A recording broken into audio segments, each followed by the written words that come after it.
Hi everybody, Lizzie the Lightworker here. Today's video is going to focus on Scorpio's past life.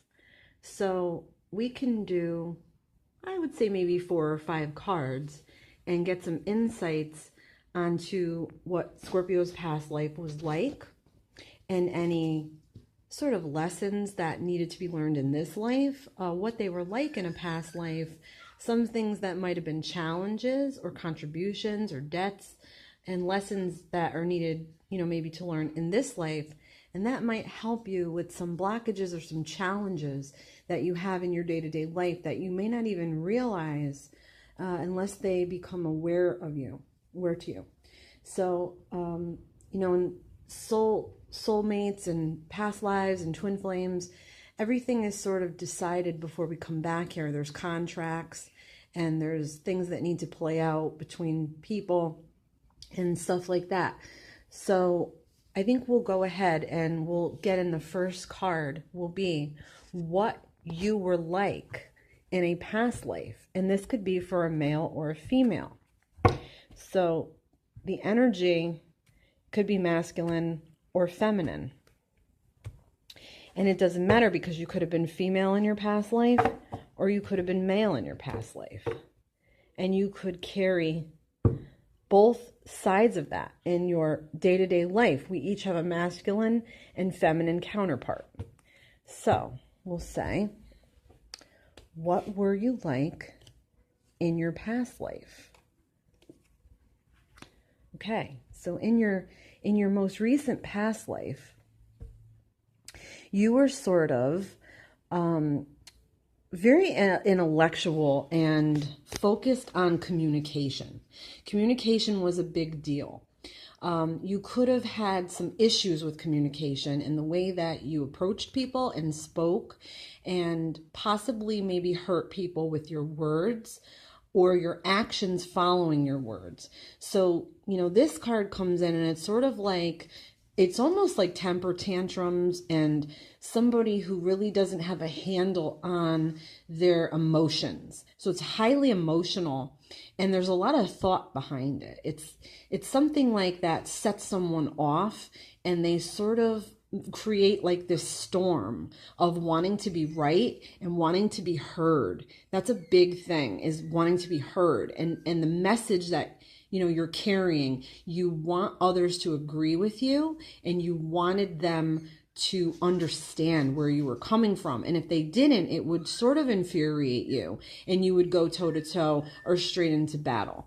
This could also be that you were some sort of a fighter or a soldier and you needed to prove yourself to people. So you had to fight for that, fight for your own beliefs. Could also indicate that you were defensive and you may have had good reason to be defensive or you may not have. It also indicates that you were defensive or defending always people around you.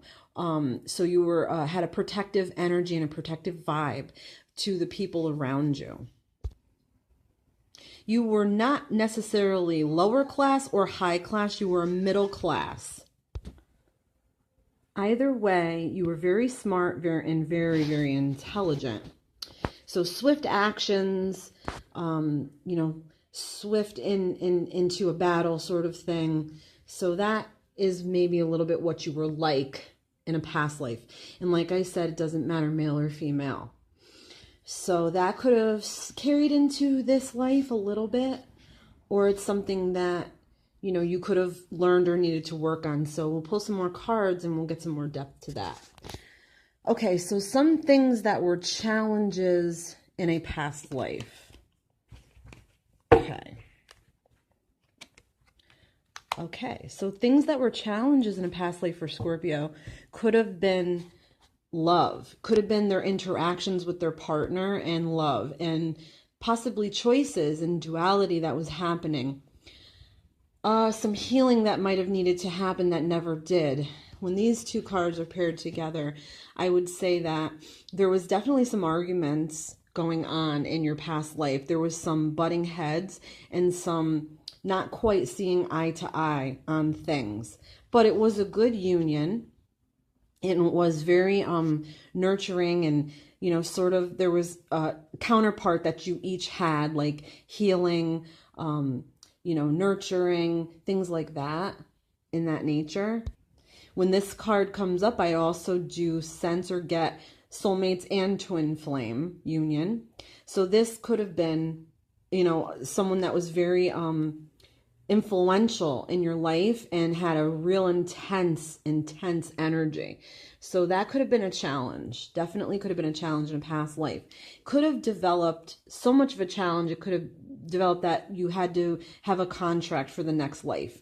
So there could be some karmic contract here for Scorpio with a partner or a past life thing, or something that you didn't fix or learn. To me, it seems like it would be more along the lines of communication and how you spoke and how you treated one another.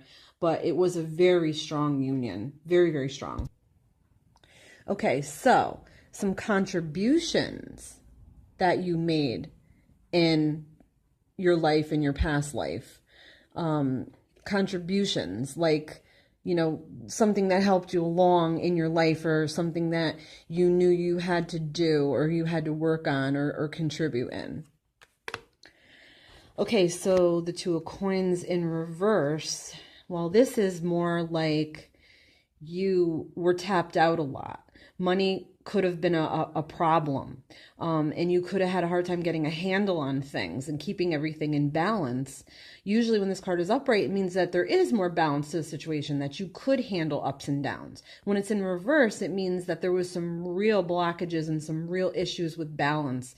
And because it's coins, it's mostly financial. But when it's paired with the Lovers as well, and we've talked about that and what has gone on here, when it's paired with the Lovers, it could indicate that there was a choice that needed to be made, and it could have had to do with another person. So there could have possibly been some type of infidelity, or one partner left for someone that maybe seemed a little bit more stable or qualified.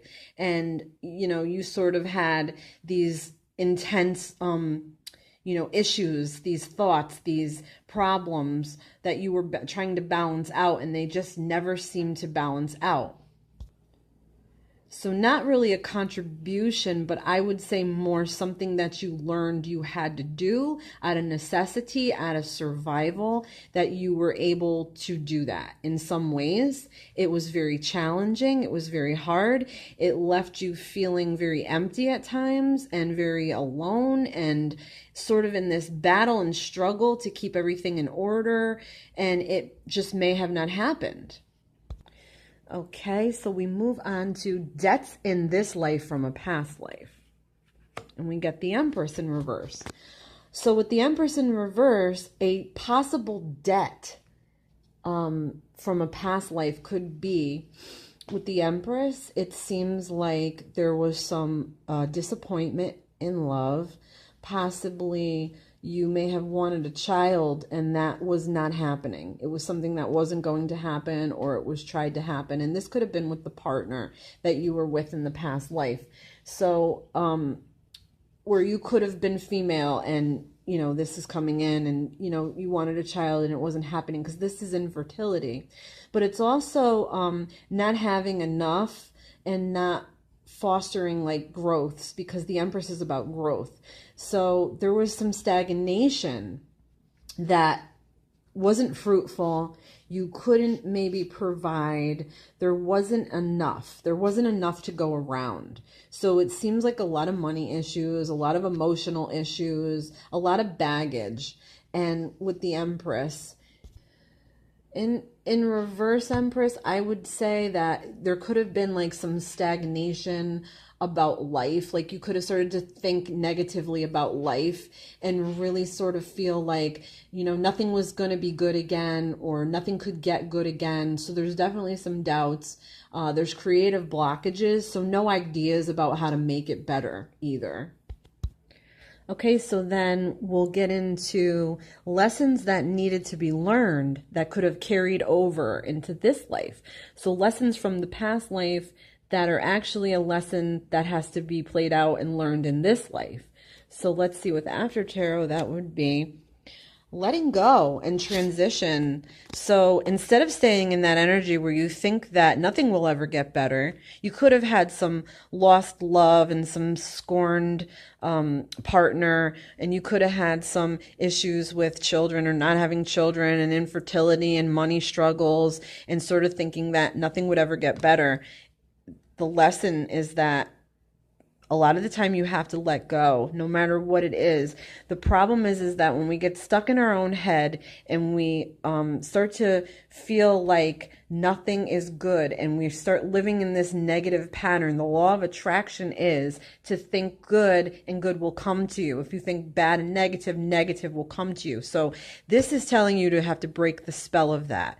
And it's a strong card. I mean, it's a major arcana card. So when that comes in and all these other cards, and this is the final card, it's very important that you learn this lesson. You have to let go. You have to know when to let go. You have to decide what's worth holding on to that's going to put you down in a negative energy.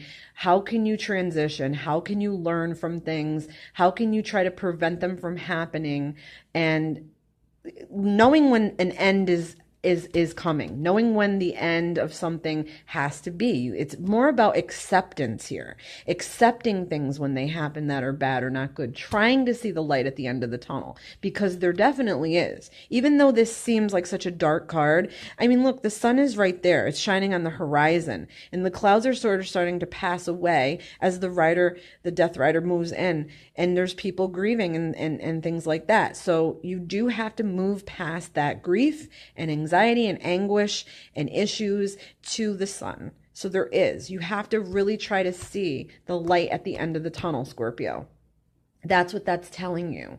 Do not stay in that pattern, in a stranglehold that you feel you can never overcome something, because this is telling you that you can and you will, and it's inevitable that things will change and they will be painful, but you have to have the strength to know that better times and better days will come.